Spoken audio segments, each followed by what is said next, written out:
welcome back to Watch Dogs 2. If you haven't seen the first episode, which was the intro and tutorial, go back and have a look. We're going to continue on from that, but if you are enjoying this series or any series on the channel, don't forget to subscribe. A like on the episode does help as well. So as I say, we're Marcus. The beach party happened the night before. We've woken up in a bit of a state and we're missing a lot of our clothes, which isn't off to a good start. So it looks like we may have to do the walk of shame.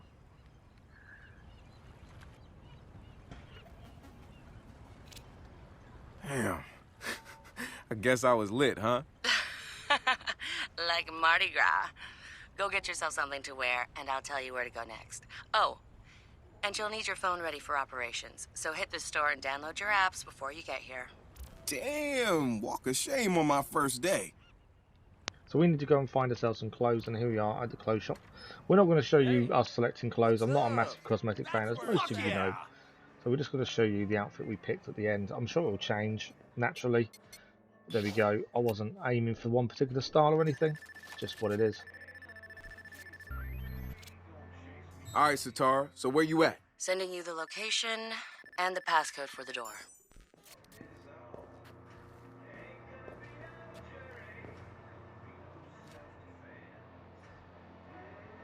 Hey, you can change in the back. Have a good one. Hi. So now we need to head to the hacker space. We're finally going to go and meet the people we parted with the night before. And here we are in the cafe that's kind of their hideout. It's a front to what is downstairs. Can't believe my hand slipped. It must I have just been an want to speak earthquake. to someone at the door here. There's no other way. There's I lots of people you can speak to. I had to don't think completely much of strip them the add paint off anything and to then the start story from itself. scratch. The main thing we need to look sucked. at is what's actually But I going on gotta downstairs. say, my miniature But army it's is quite a going to good look cover. amazing. Bit of a comic book shop Huh? above ground, but underground is where the action happens. Nice little walkthrough, and then we're going through the secure door, which you do have the password to. So this is our way in. Just testing out the different buttons. Yeah, very different to Watch Dogs. So just trying to figure out what it is we need to do and how we do it. There may be a bit of janky movement occasionally, as I still try and figure things out. But here we are. We are in the hideout.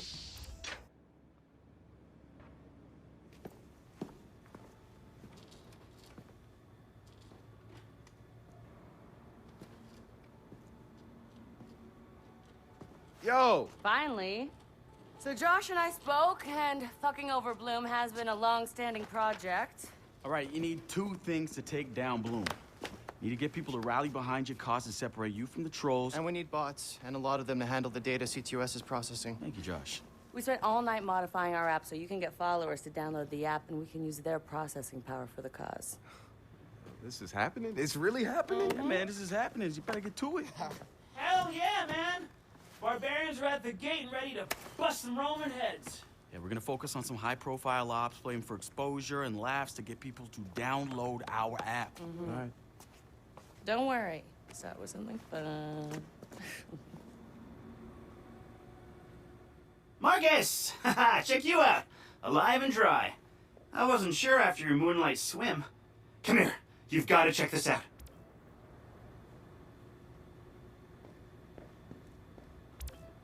Behold, our very own open source research app. So, like, all of us here pool vulnerabilities that we find, and we encourage everyone to share their work, their research, etc. Okay, so what's the research app do? Widen our skill set?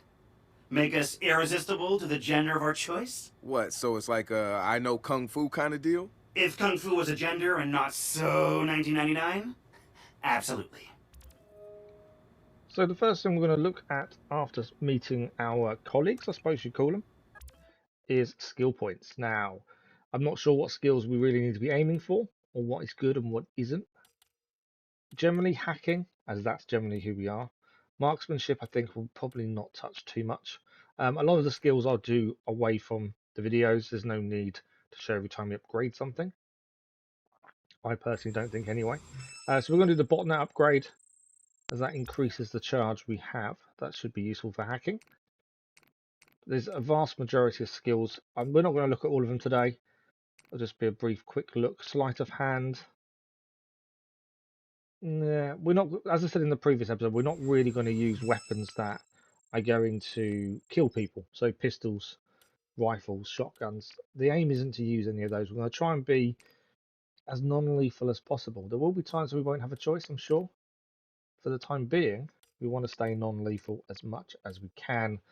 Some of these skills we'll probably leave to last, especially when it comes to marksmanship, I think. But there's a few of them here, pretty similar to Watch Dogs, the first game. Behold, the wonders of technology. A 3D printer? This is the army of printers. It is capable of pumping out an arsenal of lethal weapons down. Seriously? Yep. Once you master it, voila! Hipster merchant of death. All good, except I'm no hipster. You keep telling yourself that. Now try to make something. But don't blow us up. So we have the 3D printer here, very upmarket, very in touch with today's world, where we can print weapons and other things.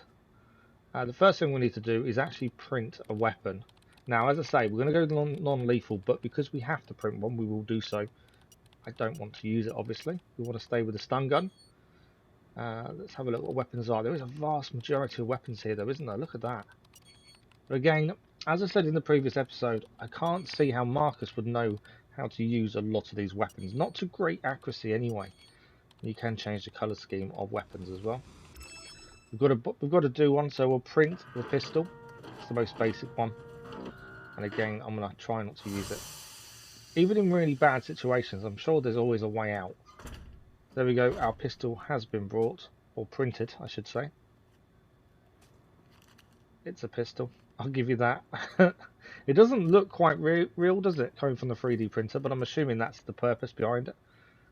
So that's the pistol printed, and now we need to print the RC jumper. Now, we've used an RC previously with T-Bone in Watch Dogs Bad Blood. Now we need to print one ourselves. Now, where is it? Just looking at the other weapons first.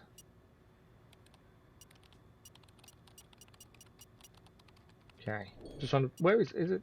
I think we just have to click on the actual one there. There we go. It's the RC jumper. So I'm assuming pretty much like T-Bones, we're going to use this to infiltrate places we couldn't get in ourselves. I don't know what else it can do. That's what we'll figure out as we go. It's a cool looking vehicle though. Something nice to try and get into places. The quadcopter was also in the printing menu. That's something I think we are going to need sooner rather than later. And that's something we'll have to aim for in the future. So gadgets and weapons, a little explanation there of gadgets and weapons, including the wheel we can use. I'm sure I'm going to forget about that very, very quickly. Let's have a look at this RC jumper for a second. So we sit down on the floor and then we get to control this. That's quite cool.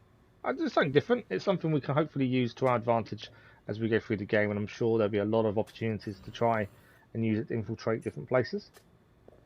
Right, to continue on, we need to go and speak to Horatio. I'm just going to try and change my pistol. I do not want the pistol equipped, because I will forget it's equipped, and until I shoot someone and then realise and then think, I wasn't meant to be doing that, so get rid of it now, make sure it's not equipped. I'm sure I'll forget about that wheel very quickly. Right, let's go and speak to Horatio. Good to have another brother here. Good to be here, man. Are you all hackers? Yeah, kind of a basic requirement to get invited into the hacker space. But we all have our specialties, like Josh over there.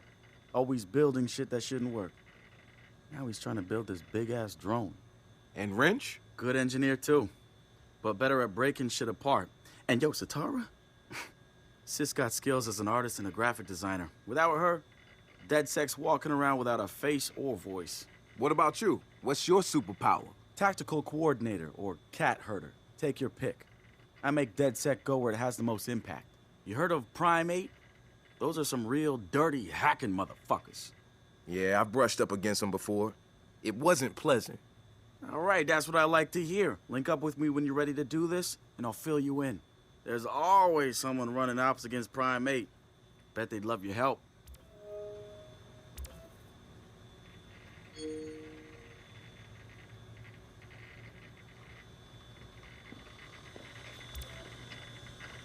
It's something, right?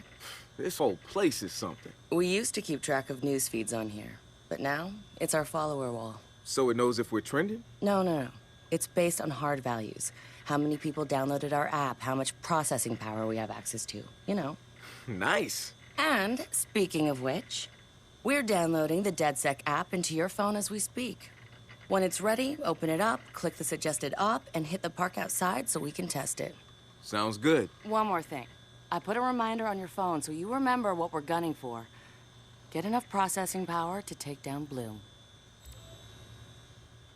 That's a little introduction to our colleagues in DedSec. Now we're going to have a look at the mission tab. This is where we pick our missions up from. Fairly simple. And our main mission being taking down Bloom. Gather followers to take down Bloom. Simple as that. There's nothing else to it. We just need to gain followers. Walk in the park is the mission we need to do first. That's that one there. So we'll track that one. Will it allow us to track it? Yes. There we go. So we're tracking the next mission. Before we leave the hackerspace though, what we're going to do, there's actually some things you can listen to, audios that talks about the characters in the hackerspace. So it just gives us a more in-depth background to the people we're working with. So have a listen to those, or you can skip forward a little bit when we actually start the mission.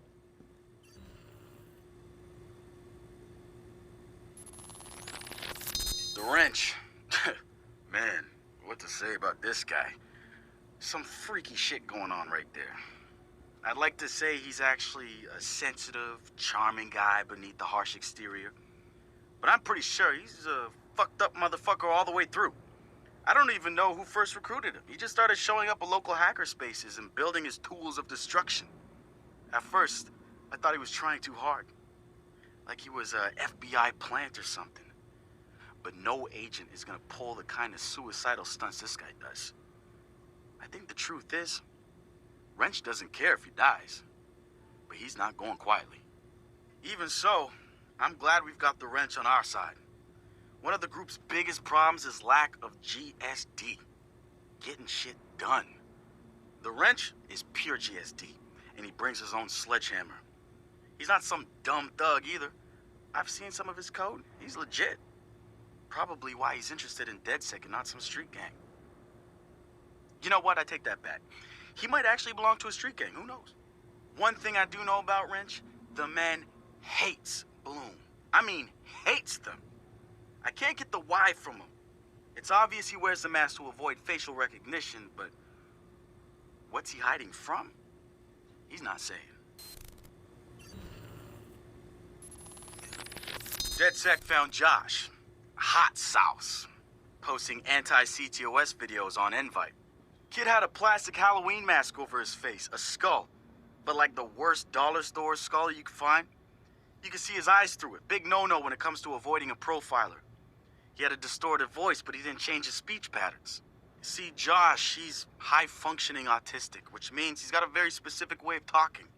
Satara found him easily, but he wasn't at all what we expected. When you get down to pure coding, Josh operates on a higher level than the rest of us. We gotta look at his CTOS profile, and all kinds of nasty flags popped up. Emotionally challenged, unstable, even a low mental maturity score. He's none of those things, and he quickly became the activist soul of our group. He has a black and white way of seeing things, fair and unfair, which means he can be refreshing and often hilarious. We caught a glimpse of the damage CTOS dealt him. Rejected care programs, cut funding, overcharges. We offered to help him make things right.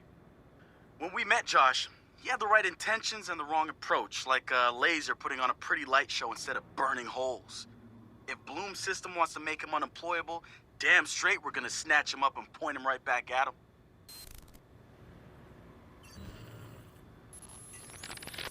The original Chicago DedSec has coordinated operations, everybody mostly working towards the same goal. Rumors say that the leaderless group actually has somebody upstairs calling the shots. The Council of Daves. I can't say if it's true or not, but somebody's focusing their efforts. I know because I studied everything about them, even ran a few of their ops. I wanted to emulate them, try to figure out what worked for them and apply it to us. But the members of our Bay Area DedSec couldn't be more different from each other. Now, if there was a spectrum spanning anarchists to activists, we'd probably fill the whole damn thing. But there's one thing that unites the key crew. Each one of us has reason to hate big data, or more specifically, Bloom and its CTOS. I've been overseeing operations, making sure people get to where they need to be with the tools they require.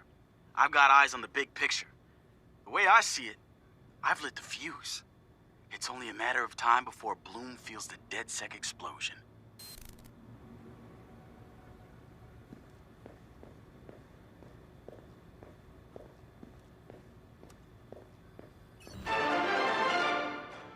The spiritual organization New Dawn is accusing Oakland City Councilor Miranda Kamei of defamation. In a recent interview, the councilor had described the organization as, quote, a fraudulent pyramid scheme. The organization seems to have fought back with more than just lawyers. The councilor's private... So we've been looking at this new guy, calls himself Retro. Now, I like his style. Spent some time in Oakland. In fact, that's where he earned some of his hacker cred. I read everything I could about it when it was going down. The Home Domain Center had to deal with Homeland Security. They rolled out cameras in Oakland and started stockpiling data on everybody. Somehow Retro got targeted by the thing and profiled him based on his computer skills and marked him as a prime suspect in the local high-tech robbery. The evidence was all digital. Nothing put him at the scene of the crime. And the case was a shit show, full of quotes from people who didn't know anything about technology, lies everywhere, false flags and fear-mongering. They weren't about to admit to a flaw in their system. Retro got lucky. He got a judge that decided not to throw the book at him. So he ended up with community service. He says it wasn't a big deal because he got to work with kids. Taught them the truth about the system in place. Probably the best lesson they've ever learned. But he knew he was going back after the HDC. He data mined them, hacked into the accounts of their key members, exposed every little thing that showed just how corrupt the system was. A huge victory, right?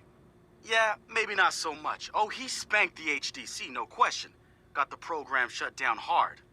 So where did all those cameras in Oakland go? They're still there. But guess who owns them now? Bloom. They're part of the CTOS, being used to track and profile people, just like the HDC was doing. And now Retro's got himself a nasty profile on record. We think he's gonna be eager to do something about it and can't wait to see him work. My bet, he's prime DedSec material. The wrench. Man, what to say about this guy? Some freaky shit going on right there. I'd like to say he's actually a sensitive, charming guy beneath the harsh exterior. But I'm pretty sure he's a fucked up motherfucker all the way through. So now we've gained a background into everyone in the hackerspace. Let's head out and start our first mission. Mission and progression explained just there. And let's see what we need to do for this. We've just got to head into the park as far as I'm concerned. Different types of missions, and we'll try and do as many as we can through this series. The app's downloaded and I'm in the park. What am I testing? Start profiling things around you. People, devices. See what you can pull from them. That's what helps us figure out our next ops. And running ops that are important to people is how we get them interested in DedSec. The more followers download our app, the more intel we get. It's the circle of life. Oh, and see if you can find some components to help us with our research. Hipster merchant The app is your data mining tool. of death. Okay, I got this. So what now? Up to you, man. You're free to do whatever catches your eye. We post ops to the DedSec app, and doing them helps us get followers. And followers are our Skrilla. Followers mean computers, which boosts our processing power, which lets us do bigger and badder ops. So all missions give us followers, and that's what we need to take down Bloom. So that's always the thing we have to focus on. And for this one, we need to go and speak to this guy over here. Let's go and speak to him now. I know there's not lots of action today. It will be coming, I promise you. But today's all about learning about all the different bits and pieces we didn't learn in the first episode. And after that, it starts properly. So let's go and speak to this guy and see what he needs us to do. Hey, so what's this about Bobo Dakes? You know Bobo's working on a new album, right? Yeah, I heard. Well, you won't get to hear it? Motherfucker Gene Carcani just put millions on the table to keep it all to himself. What does a big pharma CEO want with a rap album? Dude has a huge Bobo collection. And he probably wants to hang that shit on his wall like a damn trophy. You're just rubbing his money in our faces, bruh. Do you know if Bobo took the deal? He hasn't announced anything yet, but he will. It's a lot of cash. And maybe there's still time for an intervention. Time for what? I assume you guys have heard of Gene Carcani? He's the shit sack who's on TV laughing about how he's raising the price of leukemia medicine. Yeah, the most hated man in America? Yeah, why do you ask? Guy's a huge Bobo Dakes fan. Must have read Bobo's in town recording new tracks, because he's offering millions to keep the album to himself. So stupid. Bobo will never go for it. The real one won't. So we're gonna do it for him. I'm gonna visit Bobo and see if I can borrow some of his new tracks as proof that we're legit. How do we contact Carcani? I need you guys to run through interviews, podcasts, whatever. Find me some usable lines. We're gonna make a soundboard. Ooh, I love this. So that's that mission complete, and that is unfortunately us done for today. I don't want the episodes to be too long if I can avoid it. So we'll do the next mission that we gained from that guy in the next episode. Thank you all for watching. I hope you're enjoying the series, and if you are, don't forget to subscribe, and we'll see you very soon.